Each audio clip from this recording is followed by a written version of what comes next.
Welcome to our channel. Today we how to uninstall Oberlo alternative apps from Shopify. Easy tutorial step by step clearly. Begin by logging into your Shopify admin dashboard.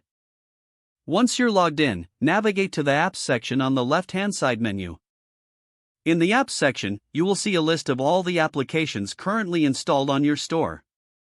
Locate the Oberlo alternative app you wish to uninstall. Click on the app's name to open its details page. On the app details page, look for a button or link that says delete or uninstall. Click on the delete or uninstall button. A confirmation dialog will usually appear asking if you're sure you want to remove the app. Read the confirmation message carefully before proceeding. If you're sure, click on the delete or confirm button in the dialog. After confirmation, the app will be uninstalled from your Shopify store. You will usually see a notification indicating that the app was successfully removed. To ensure everything is in order, return to the Apps section and confirm that the app is no longer listed. If you used any specific features of the app, check your store to make sure everything is functioning correctly. You've now successfully uninstalled the Oberlo alternative app from your Shopify store.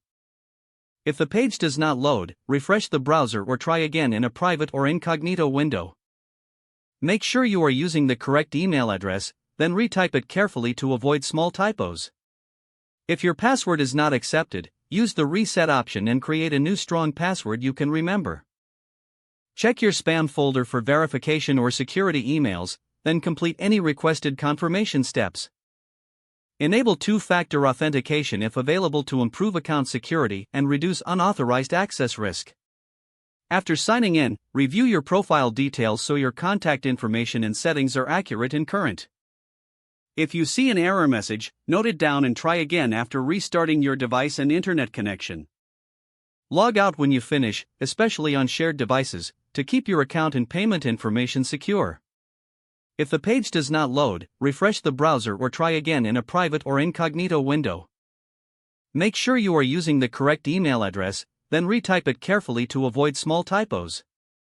If your password is not accepted, use the reset option and create a new strong password you can remember. Check your spam folder for verification or security emails, then complete any requested confirmation steps. Enable two-factor authentication if available to improve account security and reduce unauthorized access risk. After signing in, review your profile details so your contact information and settings are accurate and current. Don't forget to like this video and subscribe to our channel for more step-by-step tech guides.